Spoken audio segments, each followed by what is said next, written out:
ഇവരെ നിങ്ങൾക്ക് എല്ലാവർക്കും അറിയല്ലേ? സത്യം പറയുകയാണെങ്കിൽ ഞാനൊക്കെ ടിക്ടോക്ക്, ഇൻസ്റ്റഗ്രാമൊക്കെ പണ്ട് കാണുന്ന സമയത്ത് എനിക്ക് ഏറ്റവും ഇഷ്ടപ്പെട്ട ഫാമിലി ആയിരുന്നു ഇവർ. കാരണം ഇവരാ സ്നേഹവും ആ സ്നേഹപ്രകടനമൊക്കെ ഇങ്ങനെ കാണുമ്പോൾ സത്യം പറയുകയാണെങ്കിൽ ഞാൻ എപ്പോഴും ഇവരെ വീഡിയോസ് കാണും. എനിക്ക് നല്ല ഇഷ്ടമുള്ള ഒരു ഫാമിലി ആയിരുന്നു ഇവർ. ഇവരാ ഒരു സംസാര ശൈലിയും ജീവിതവും അവരാ ഒരു ഇതും പിന്നെ അവരാ പ്രണയത്തിൻ്റെ കഥകളൊക്കെ ഇങ്ങനെ കേൾക്കാൻ നല്ല ഇഷ്ടമായിരുന്നു. പക്ഷെ സത്യം പറയുകയാണെങ്കിൽ ഈ ഒരു ന്യൂസ് കണ്ടപ്പോൾ ഉണ്ടല്ലോ, സത്യം പറയുകയാണെങ്കിൽ ഉള്ളിൽ ഒരു ഒരു ഒരു ഒരു ദുഃഖം വന്നു പോയി. പെട്ടെന്ന് ഇത് കേട്ടപ്പോഴേ ഒരു ദുഃഖം വന്നു പോയി. അല്ല ഞാനൊന്നും ഒരിക്കലും ഇവർ ഇങ്ങനൊരു ഇതാവുന്നു ഞാൻ സത്യം പറഞ്ഞു ഞാൻ സ്വപ്നത്തിൽ പോലും അല്ലെങ്കിൽ വെറുതെ തമാശക്ക് പോലും നമ്മളുണ്ടല്ലോ അണ്ടാറങ്ങളൊന്ന് പിരിഞ്ഞിന്നെങ്കിൽ അങ്ങനെ വരെ നമ്മൾ തമാശക്ക് പറയില്ല ബല ഒരു കാട്ടിക്കൂട്ടൽ അങ്ങനെ വരെ ഞാൻ ചിന്തിച്ചിട്ടില്ല. കാരണം എനിക്ക് അത്രക്കും ഇഷ്ടമായിരുന്നു. കാരണം ഞാൻ അത്യാവശ്യം ടിക്ടോക്കിൽ ഇതിലൊക്കെ നമ്മളെപ്പോഴും വീഡിയോസ് കാണുമ്പോൾ ഇവരെ വീഡിയോസ് കണ്ടാൽ ഞാൻ നോക്കിയിരിക്കലാണ്. അങ്ങനത്തോടത്താണ് ഇങ്ങനെ ഒരു ന്യൂസ് എഴുതിക്കാണ്ട് അവർ വേർപിരിഞ്ഞു എന്നുള്ളത് പെട്ടെന്ന് ഞാൻ കണ്ടപ്പോൾ സത്യം പറഞ്ഞെങ്കിൽ സങ്കടം വന്നുപോയി. ഇത്രേ ഉള്ളൂ മനുഷ്യന്മാർ. ഞാൻ ഇവരെ സംഗതി എടുത്ത് പറയല്ലോ കേട്ടോ. ദൈവം വീണ്ടും ഒന്നിക്കാനുള്ള ഒരു അവസരം അവർക്ക് ഉണ്ടാക്കട്ടെ എന്നുള്ള മാത്രമേ പ്രാർത്ഥനയുള്ളൂ. കാരണം ഒരു 7 മാസം മുമ്പ് എൻ്റെ ഒരു കൂട്ടുകാരൻ പറഞ്ഞൊരു കാര്യമുണ്ട്. ഒന്നുമില്ലാത്ത കാലത്ത് ഞങ്ങളിടയിൽ നല്ല സ്നേഹമായിരുന്നു. പക്ഷേ എല്ലാം ആയപ്പോൾ സ്നേഹം അവിടെ ഒരു കരടായി മാറിയെന്ന് ഒറ്റ കാര്യം പറഞ്ഞിട്ടുള്ളൂ. ഞാൻ അവൻ അവളെന്തിനാണ് വേർപിരിഞ്ഞതെന്ന് ചോദിച്ചപ്പോൾ അവൻ പറഞ്ഞൊരു ഉത്തരമാണത്.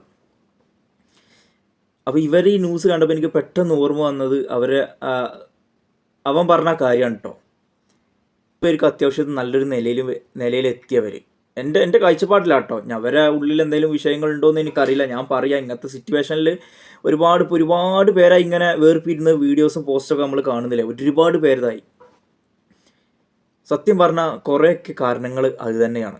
അവൻ അന്ന് പറഞ്ഞത് അവൾക്ക് ജോലി ഉണ്ടായിരുന്നെങ്കിലും ചെറിയൊരു സമ്പാദ്യത്തുമ്പോൾ പോകുമ്പോൾ വലിയ പ്രശ്നം ഉണ്ടായിരുന്നില്ല. ഇപ്പോൾ അവൾക്കും നല്ലൊരു സമ്പാദ്യം, എനിക്കും നല്ലൊരു സമ്പാദ്യം ഉള്ളതുകൊണ്ട് ഇപ്പം ഞങ്ങളുടെ ഇടയിൽ സ്നേഹം എന്ന് പറഞ്ഞ സംഗതി ഇല്ല. ഒരുപാട് ബ്ലോഗേഴ്സിനായി നമ്മളങ്ങനെ കാണില്ലേ. ഇപ്പോൾ നോക്ക്, നമ്മൾ എത്ര സന്തോഷത്തിലിരിക്കുന്നവരാണെന്ന് പറഞ്ഞാലും അവരുടെ സ്നേഹം കണ്ടാൽ ഈ ജന്മത്തിൽ അവർ പിരിയില്ലാന്ന് കണ്ടാലും അല്ലെങ്കിൽ അവരുടെ റീൽ നമ്മൾ കാണുമ്പോൾ അല്ലെങ്കിൽ ഒരാളെ റീൽ നമ്മൾ കാണുമ്പോൾ നമ്മളെന്താ വിചാരിക്കുന്നത്, ഇവർ നല്ല ഹാപ്പിയാണ്, നല്ല സന്തോഷത്തിലാണെന്നൊക്കെ അല്ലേ.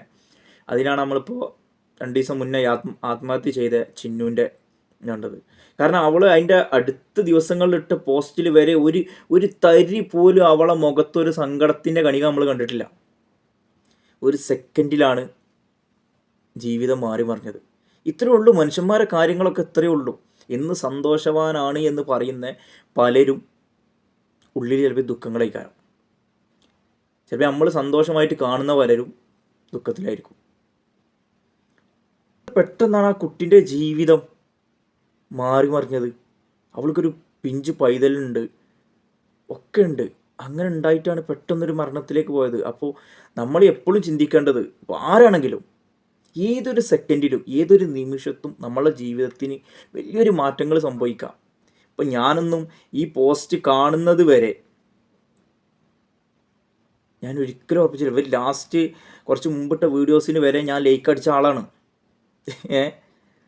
അങ്ങനെയുള്ള വീഡിയോസിൽ ഇങ്ങനൊരിത് കണ്ടപ്പോൾ സത്യം പറയണമെങ്കിൽ സങ്കടമായിപ്പോയി.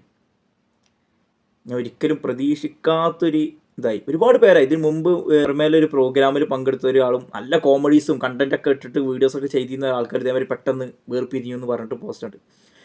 എന്തോ നമുക്ക് പ്രശസ്തിയും പ്രതാപമൊക്കെ എത്തുന്ന സമയത്ത് നമുക്ക് പിന്നീട് അത് മതി, പിന്നീട് നമ്മളെ ഉള്ളിലുള്ള സ്നേഹം നമുക്ക് വേണ്ട എന്ന് തോന്നിപ്പോകുന്നൊരു സന്ദർഭമൊക്കെ തോന്നിപ്പോണത്. ജീവിതം പെട്ടെന്ന് മാറി മറിയും. നമ്മൾ വിചാരിക്കുന്ന മാതിരി ഒന്നുമല്ല ജീവിതം. ചിന്നുവിൻ്റെ ഒക്കെ ന്യൂസ് കണ്ടപ്പോൾ ഉണ്ടല്ലോ, ഞാൻ ഇത്രയും നെട്ടി വേറൊരു കേസ് ഉണ്ടാവില്ല. കാരണം അത്രയ്ക്ക് തമാശയോടെ കാര്യങ്ങൾ അവതരിപ്പിച്ച് അവളുടെ സംസാരം കേട്ടാൽ തന്നെ നമ്മൾ ഇരുന്നു പോകും. അതിലാണ് പെട്ടെന്ന് അവൾക്കൊരു കുഞ്ഞുണ്ട്. ആ കുഞ്ഞിൻ്റെ അവസ്ഥ, അല്ലെങ്കിൽ അവൾക്ക് ഒറ്റയ്ക്ക് ഒരു കുട്ടിയൊക്കെ ഉള്ളൂന്നുണ്ടെങ്കിൽ, ഇനി 2 കുട്ടികളുണ്ടെങ്കിലും ഒറ്റയ്ക്ക് എന്താ ജീവിച്ചാൽ, ഇനിയിപ്പോൾ നമ്മളെ നാട്ടിൽ ജീവിക്കാൻ പറ്റില്ല, വേറെ നാട്ടിലേക്ക് പോവാം. ഇനിയിപ്പോൾ നമ്മളെ രാജ്യത്ത് ജീവിക്കാൻ പറ്റില്ല, വേറെ രാജ്യത്ത് പോയിട്ട് ജീവിക്കണം. അതിനെന്താ പ്രശ്നം? എന്താ, ഒരു കുഞ്ഞല്ലേ ഉള്ളൂ. ഇനിയിപ്പോൾ 2 കുഞ്ഞ് 3 കുഞ്ഞ്, ഇനിയിപ്പോൾ മക്കളില്ല, ജീവിക്കണം. ഇപ്പം ചിലവരൊക്കെ ഈ സ്വയം ജീവൻ കൊടുക്കുന്ന സംഗതി ഉണ്ടല്ലോ, ആത്മഹത്യ, അതൊരു ട്രെൻഡാക്കി എടുത്തേക്കാണ്. ഇവരൊക്കെ പൂതി മരിച്ചു കഴിഞ്ഞാൽ പിന്നെയും തിരിച്ചു വരുന്ന. അല്ല എന്താ ഞാൻ പറയാ, ഇനി അങ്ങനെ ചിന്തറ്റി ഇരിക്കുന്നവരോടോ എനിക്ക് പറയാനുള്ളത്, മക്കളെ ജീവിച്ച് കാണിച്ചു കൊടുക്കുക. സ്വന്തം നാട്ടിൽ ജീവിക്കാൻ പറ്റൂലേ, അയൽനാട്ടിലേക്ക് പോവുക, അവിടെ ജീവിക്കാൻ പറ്റൂലേ, വേറെ രാജ്യം പിടിക്കുക, എന്നിട്ട് ജീവിക്ക്. എന്തിനാണ് നിങ്ങൾക്ക് ദൈവം തന്ന ഇത് ഇങ്ങനെ തീർക്കണം? എന്തിനാണ്? മറ്റുള്ളവർക്ക് പറഞ്ഞ് ചിരിക്കാനോ, അല്ലെങ്കിൽ 4-5 ദിവസം പറഞ്ഞ് ചിരിച്ചിട്ട് പിന്നീട് ഒന്നും ഇല്ലാതിരിക്കാനോ? എന്തായാലും ഇന്നത്തെ കാലഘട്ടം എവിടുക്ക പോകണമെന്നുള്ളത് ആർക്കും പറയാൻ പറ്റില്ല. എനിക്കൊക്കെ ഒരു പ്രാർത്ഥനയുള്ളൂ കേട്ടോ, എല്ലാവരും ഇതേ പ്രാർത്ഥിക്കണം. നമുക്ക് കിട്ടിയ ഇണ ആരാണോ ആ ഇണയോടൊപ്പം എന്നും സന്തോഷത്തോടെ സമാധാനത്തോടെ ജീവിച്ച് മരിക്കാനുള്ള ഭാഗ്യം തരട്ടെ എന്ന് മാത്രം പ്രാർത്ഥിച്ചോളി. കാരണം ദിവസം ഓരോന്നാണ് കേൾക്കുന്നത്. നമ്മൾ സന്തോഷമാണ് എന്ന് വിചാരിക്കുന്ന ആൾക്കാരൊക്കെ പിന്നീട് മരിച്ചതായിട്ടും വേർപിരിഞ്ഞതായിട്ടൊക്കെ എനിക്ക് കേൾക്കുന്നത്. എന്തായാലും ദൈവം എല്ലാവർക്കും സന്തോഷം സമാധാനം തരട്ടെ.